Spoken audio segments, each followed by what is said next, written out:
जय श्री राम। इस संसार में जो भी चीज़ें हैं, भगवान की बनाई हुई चीज़ या फिर मनुष्य माध्यम बन के उन चीज़ों को बनाता है, उसका निर्माता बनता है। पर इतना तो हमें पता ही है कि करता तो सिर्फ वही है। पर इस धरती पे इतनी सारी चीज़ें हैं जो हमारे लिए सुख सुविधा की चीज़ें बन जाती हैं। वो हमारे लिए ही तो है, पर उन्हें पाए कैसे हम?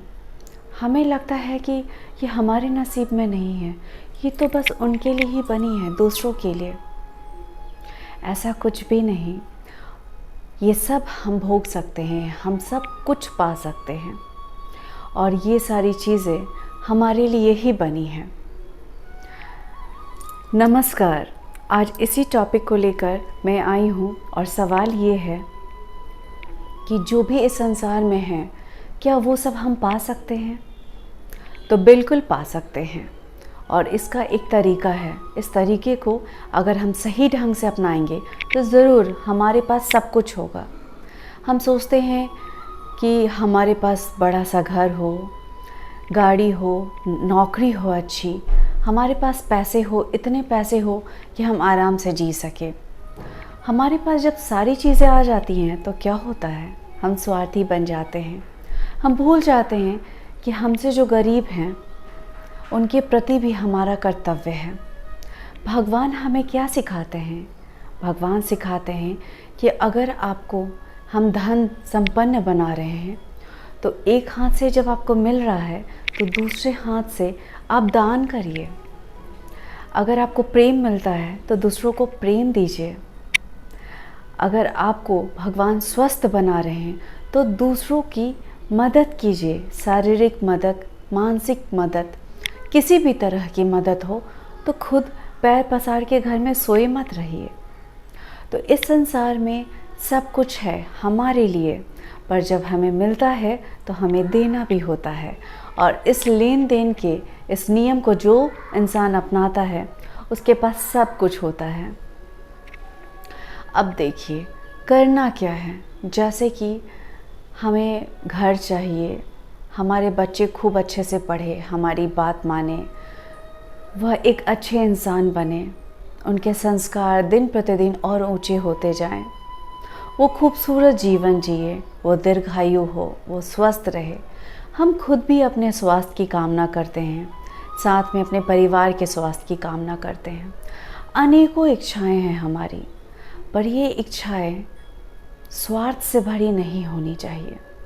जिन पे हमारा हक है वो तो इच्छा सही है, पर अगर हम सोचें कि एक दिन में ही हम करोड़ों रुपए कमाएं और उन सारे रुपए को हम अपने ऊपर ही खर्च करें तो ये स्वार्थ की भावना है।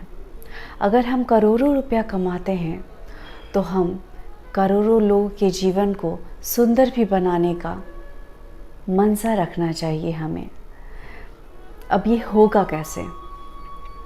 सबसे पहले तो मैंने आपको बताई कि जो भी इच्छा आप अपने मन में रखें उन सब के लिए मन में निस्वार्थ भावना रखें।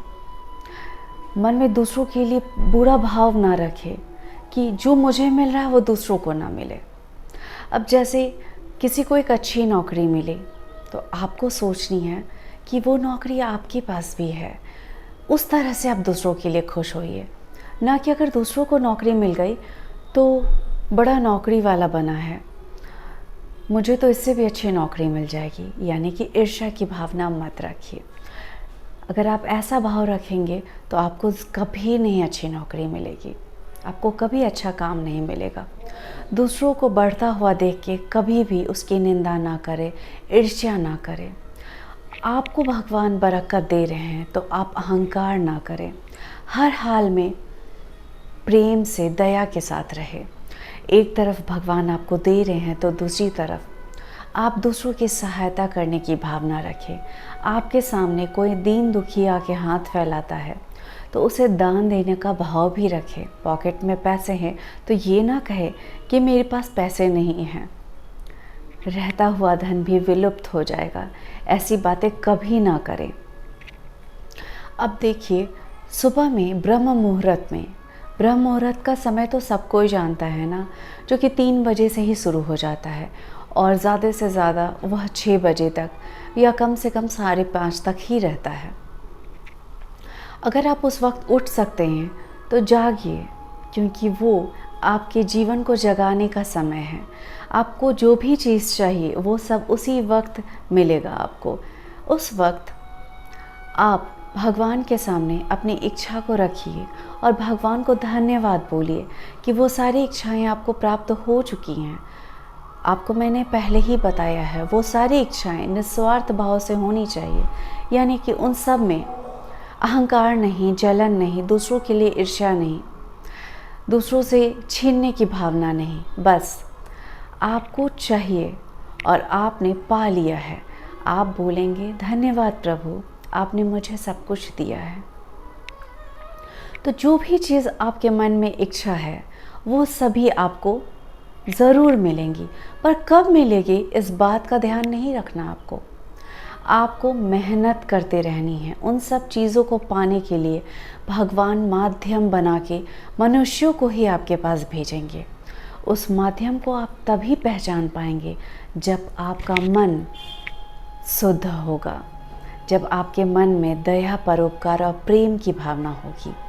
अहंकार, ईर्ष्या और जलन की भावना नहीं होगी, क्योंकि जब ये सारी भावनाएं होंगी तो आप माध्यम को पहचान ही नहीं पाएंगे।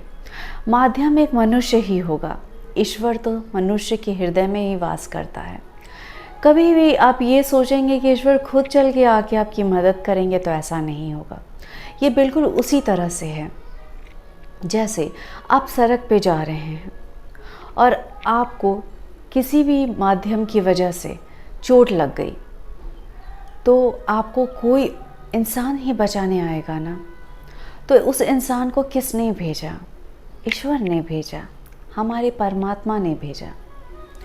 और कोई रोड पे गिरा हुआ है, आप देख रहे हैं और आप वहाँ से गुज़र गए, आपने उसे हाथ दे के उठाया नहीं, उसकी चोट के लिए उसे दवा नहीं दिलाई, हॉस्पिटल नहीं ले गए।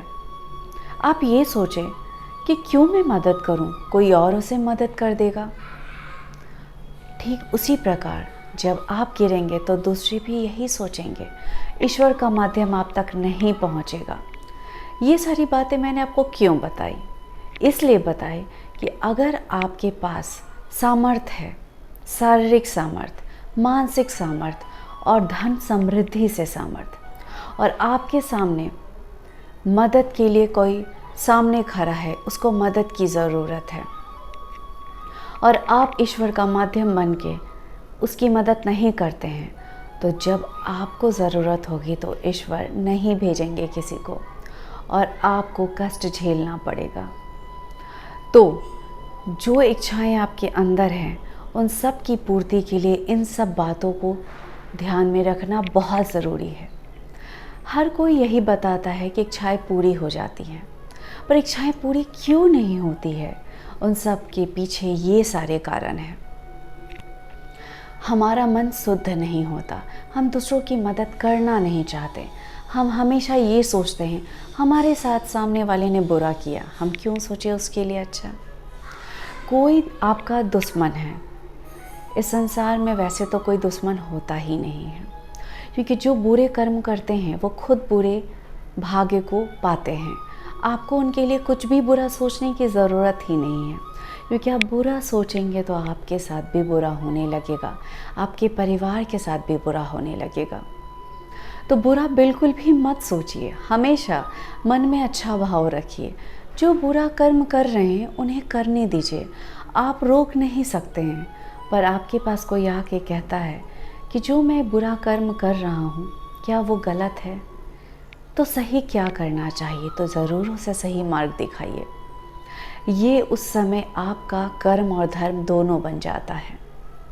लेकिन बिना मांगे सहायता करिएगा, मानसिक, शारीरिक या धन से, तो उसकी कोई वैल्यू नहीं रह जाएगी। और सहायता अगर करने की इच्छा फिर भी है तो उसके बदले कुछ पाने की इच्छा मत रखिए, क्योंकि जो देना है वो परमात्मा खुद आपको देंगे। अगर आप इस धरती पे परमात्मा के बनाए मनुष्यों से, बंदों से आप सहायता की उम्मीद रखेंगे, बदले में किए हुए कर्मों के बदले आप चाहेंगे कि वो भी आपको सराहे, बदले में वही इंसान आपको सहायता दे, तो ये गलत होगा, ये सही नहीं होगा। क्योंकि किसी को आप एक गिलास पानी पिलाते हैं तो वो एक गिलास पानी किसी न किसी माध्यम से आपको या आपके प्रियजनों को तब ज़रूर प्राप्त होगा जब आप प्यास से तड़प रहे होंगे और जब आपको एक गिलास पानी की ज़रूरत होगी। तो इन सारे नियमों को समझना आपको बहुत ज़रूरी है। जब भी मन में इच्छा आप रखते हैं किसी बात के लिए, तो वो उसे ये ना कह के भगवान से मांगे कि भगवान मेरी ये इच्छा पूरी कर दीजिए, भगवान मुझे ये मिल जाए, भगवान मुझे वो मिल जाए। नहीं, भगवान से ये बोलिए कि धन्यवाद प्रभु, आपने मुझे सब कुछ दिया है। हर वक्त मन में इस बात का विचार रखिए और धन्यवाद बोलिए। जो जो मिला है आपको उसके लिए हमेशा धन्यवाद मन में बोलते ही रहिए। और जो नहीं मिला वो अगर आपके लिए उपयुक्त है तो वो ज़रूर देंगे प्रभु आपको, मांगने की ज़रूरत भी नहीं पड़ेगी। लेकिन जो चीज़ आपके पास नहीं है वो हमेशा उसके लिए रोते मत रहिए। और जो चीज़ आपके पास नहीं और वो दूसरों के पास है तो उसके लिए लालच मत करिएगा और ना ही उससे ईर्ष्या करिएगा। जैसे आपके बच्चे अच्छे से पढ़ाई नहीं करते और दूसरे के बच्चे अच्छे से पढ़ाई कर रहे हैं, तो आपको अगर जलन होगी कि उसके बच्चे अच्छे से पढ़ाई कर रहे हैं, अच्छा नंबर ला रहे हैं, अच्छी नौकरी पा रहे हैं, जीवन में दिन दुगनी रात चौगनी प्रगति कर रहे हैं, और आपके मन में जलन की भाव आएगी तो आपका बच्चा और भी बुरे स्थिति में होता जाएगा और साथ साथ आप भी मानसिक पीड़ा को पाएंगे। इसलिए दूसरे को बढ़ता हुआ देख खुशी मनाइए। सोचिए कि वो आपका ही बच्चा है और वो आपके बच्चे के जैसा ही खुशियाँ पा रहा है, तो उसके लिए खुशी मनाइए। देखिए फिर आपका बच्चा कैसे अच्छे से पढ़ाई करने लगेगा। जब भी आपके बच्चे में कोई कमी है तो उसके लिए उसे हमेशा डांटते मत रहिए, उसके लिए उसे प्रेम दीजिए और मन में उसको हमेशा ब्लेसिंग्स दीजिए। प्रार्थना कीजिए, परमात्मा से प्रार्थना कीजिए कि मेरा बच्चा बहुत अच्छा कर रहा है और इसके लिए धन्यवाद बोलते रहिए। जो वो नहीं कर रहा ना, वो सब भी वो करने लगेगा। बस इन सारे नियमों को आपको पालन करना है। अगर आपसे हो सके तो एक सुंदर सी पुस्तक लीजिए, एक कॉपी, जिसमें आप लाल या हरे कलम से अपनी इच्छाओं को परमात्मा को धन्यवाद बोलते हुए लिखिए। धन्यवाद प्रभु, आपने मुझे बहुत सुंदर घर दिया।